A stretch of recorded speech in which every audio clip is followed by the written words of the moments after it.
Hello everyone, my name is Monica and today I'm going to be talking about the movie called What Lies Below, which actually came out in February of this year, of 2021. So this movie it's a mystery slash thriller movie that came out on Netflix, and it has a 53% on Rotten Tomatoes and a 4.4 out of 10 on IMDb, and for good reason. And so that's why we're going to be talking about it today. So the movie starts out with our main character, Libby, who is an awkward teenager played by an adult. Awkward teenager played by an adult.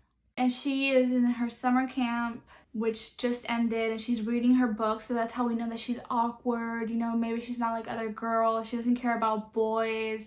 She cares about books and about staying to herself, things like that. And her mom comes and picks her up, and we can tell that she's a cool mom, because she's very upbeat, very bright, bubbly, and she cares about Libby's appearance more than Libby does herself, because she literally is wearing pajamas after she just came from summer camp.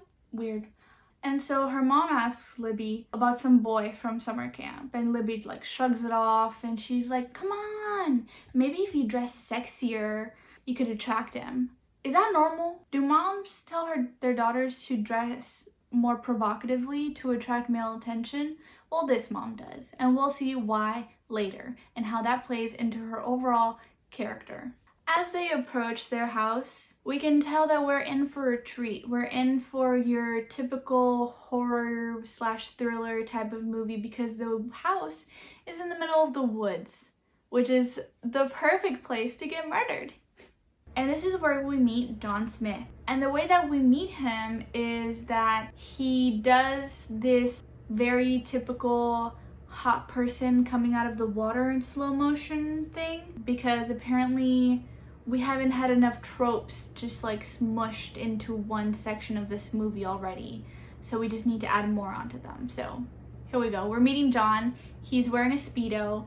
And Libby, since I guess we are watching the movie from her perspective, focuses directly on his junk. She focuses on his junk. And we get a nice shot of just that.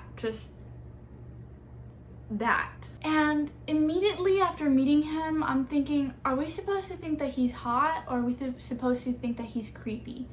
Because I'm getting more creepy vibes from him, but they're also like showing his pearly white teeth a lot, so maybe he's supposed to be like really nice to look at. It's unclear. So I guess in order to seem nice, he gives Libby a gift. So I guess he's trying to make like a good impression. So he gives her this really cute little bracelet, but there's symbolism behind it. And at first I didn't quite catch this, because I thought it was just like, oh, you know, he's like a scientist and she's a scientist and they care about history, and, you know, they're nerdy. They're both nerdy. But the bracelet symbolizes fertility. I don't know about you, but like I wouldn't want that as a gift from a potential stepdad of mine. Like, that's a little bit creepy, especially for a teenager, a teen girl, a child. Basically a child, yeah. So although this is a small thing, it's a good introduction into his actions later on in the movie. So with that being said, we're gonna start a creep alert counter. Yay! So this is creep alert number 1. He gives her a gift that's supposed to symbolize fertility, and we further get reinforce the idea that Libby is indeed a teenager played by an adult. Awkward teenager played by an adult. Because she does this weird like, oh, okay, thank you. Like, she does this weird pouty thing. I don't know if that's how teenagers act. And so after this awkward little encounter, they go inside, and Libby is like, whoa, Mr. McDreamy, Mr. McSteamy with the Speedo. If I do recall, my mom told me to dress more sexy, so let me just do that right now for her potential stepdad. It's okay, we're in a teenager's mind. Except it was not okay. It was not okay at all. We're not watching this from the outside, we're watching it from her mind, okay?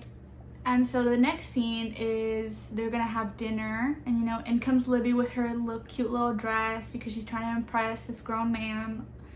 And we get a little bit of exposition about who John Smith is. He is a fish scientist. He likes to awkwardly touch cups in a very sexual way. I don't know if I read too much into that, but that was creepy. It was very creepy. And he likes to eat lettuce. He likes to eat a whole lot of lettuce because he had just a plate just full of lettuce for some reason. I don't know. So in this scene, he explains like what he does, and at the end of the scene, the mom and John hug, and while they're hugging, he does this weird like shoulder rub on Libby. So that's creep alert number 2 right there, because what was that? What was all of that? I don't know. So after dinner, Libby, I guess she really, that shoulder rub really did a number on her, so then she decides to rub. Let us not forget that this is a teenage girl. Played by an adult. Okay, just making sure we still have that in mind, all right? But thankfully the scene sort of stops midway because she's like, oh, I'm so thirsty. Yeah, clearly. So she's thirsty and she's like, you know, I could really go for some Diet Cola right now. So let me just head on over to the kitchen and grab that. And on the way back, she hears her mom moaning / screaming. It was unpleasant, but I guess we should know that they are happy sounds. They're supposed to be happy sounds. Is Libby convinced of that? Well, I guess she decides to investigate, and so she stands behind the door. The sounds stop shortly thereafter, and that's when she hears Mr. McSteamy try to get out the door, so she like hastily runs back to her bedroom. And then he comes out of the bedroom, he gets a drink of water, and then he stands in front of her doorway naked while she's sleeping. Creep alert. So the next day we get a little bit of character exposition on Libby's mom, whose name I cannot remember right now. Apparently they do this thing every year where they like visit this little site with notes and things about her dad, about Libby's grandfather. And I guess they get into an argument because Libby's grandfather didn't love the mom too much when she was a kid. And so that's supposed to tell us that Libby's mom didn't have male validation when she was young, and so now this is why she's acting so reckless in her ripe age of 42 years old. So there's that. So after the fight, Libby's just like walking outside and she sees John, and he's like, hey, I'm sorry if I'm like creating tension between you and your mom. If you want me to, I can leave. I just have to get a few things in the basement. It's not just a few things. We'll see that later. It's not just a few things. He's like, no, it's okay. It's not your fault. You shouldn't leave. That's a mistake. So Libby goes inside and she finds out that her mom is feeling sick. I'm thinking, oh, John Smith poisoned the mom to get her old lady money or something, or to get the house. Like, what are the intentions here? It wasn't clear at first to me. And so this is the point at which I guess the mom thought it was a good idea to tell Libby that John asked her to marry him. Yay! I think they do mention that they met earlier in the year, but that's not long enough, in my opinion, to get married to someone, especially because John just met Libby. So again, we know that the mom, she has like some emotional issues that she needs to deal with, and so she really needs John as that stable male figure in her life right now. I thought at this moment that Libby would be like, Mom, you're crazy, because, you know, like Libby seems like she has a little bit of a good head on her shoulders. Like, she reads, so maybe she has like common sense.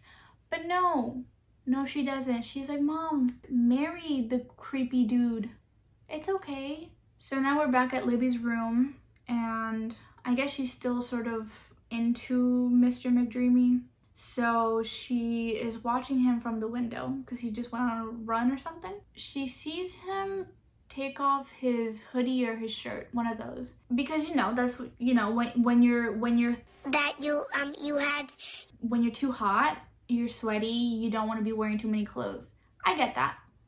But then he bunges up his shirt and drinks his own sweat.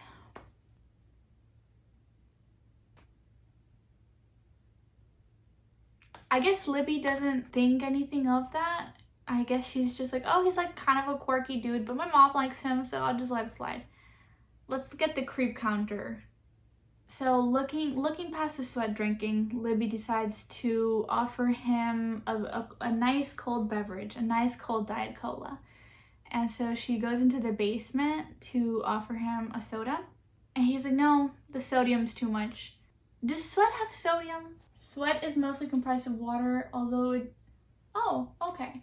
So just to be clear, sweat does have sodium. But the reason that he turns down the soda is because he can't have too much sodium. I guess his daily intake of sodium was just from that little gulp of sweat that he took from his shirt. So he declines the soda. And that's when he shows Libby the few things that he had in the basement. We're talking a whole research facility. There's special lights, there's a humidifier, there are like tanks with these weird fish. How long have John and the mom known each other and he already has like his whole research set up in her basement? A little bit strange if you ask me. So he's like describing the fish in this scene, and the way that he describes it, it's almost like he's trying not to wet his pants with excitement. It's beautiful.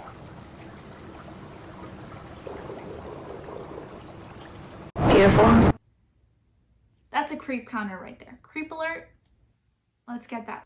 Okay, now the next events that are like gonna happen in this movie just like threw me for such a loop. Like it was just so much. So John says, do you want to go collect samples with me in the lake? And she's like, yeah, sure. So they're like rowing the little boat in the lake, and there's like this floaty thingy that he needs to get to, but for some reason he can't keep rowing. He can't keep rowing to it. He has to stop because you know how in movies they have to make things a little bit more complicated in order to like have a domino effect of events that leads to like a bigger event at the end? Yeah, this is that. He can't keep rowing the boat, so he's like, that's okay, I can reach over. Oh, but wait, I don't want to get my shirt wet. Even though I have no problem with being wet, I can't get my shirt wet, so let me just take it off real quick. And also to show off the hot body, because obviously. And then he like reaches the floaty fish collector thing, I don't know what it's called.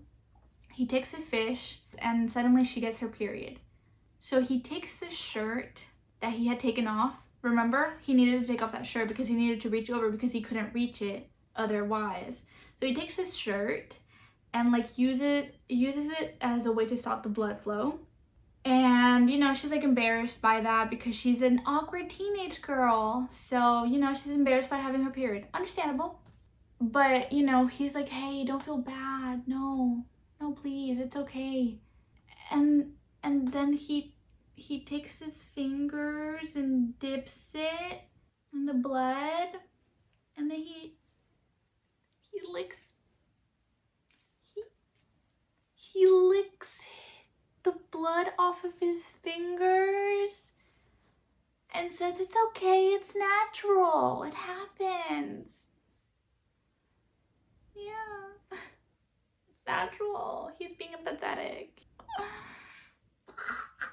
It's gonna be creep counter +2 because that is too creepy to only be 1 point. Anyway, so she runs to the shower all embarrassed, and I guess John is like trying to make her feel better, so he knocks on the door while she's showering, asking her if she's okay. She's ignoring him because, hello, she's taking a shower. And then he opens the door to the bathroom. Y'all just met. Like the other day. They met the other day. and he's like, hey, by the way, are you okay, while she's in the shower. Creep counter. She's like, yeah, I'm just taking a shower, can you please leave? He's like, okay, just making sure. But does he leave? No he doesn't. He pretends to close the door, and then he gets real close and personal to the shower curtain and sniffs it.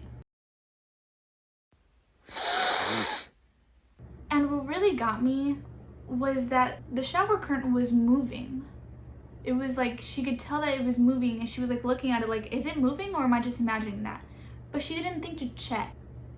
You need to lack common sense. We've been through this. You need to lack common sense in order for the movie to move along. While he's in there, just sniffing the curtain wasn't enough for him. So he takes the bloody shirt and he just takes a big whiff of it. And that's when he leaves. And that's when she, I guess, hears the door opening again, and she like checks behind the curtain. You know, when he's not there anymore. So she might have just imagined it. So at this point, what are we thinking? Is he just a creepy stepfatherly figure that's gonna murder Libby and her mom? Yeah. But is he maybe an alien merman who's trying to use Libby's mom's body to make alien mermaid babies? That's also a possibility. And in fact, that's the plot of the movie.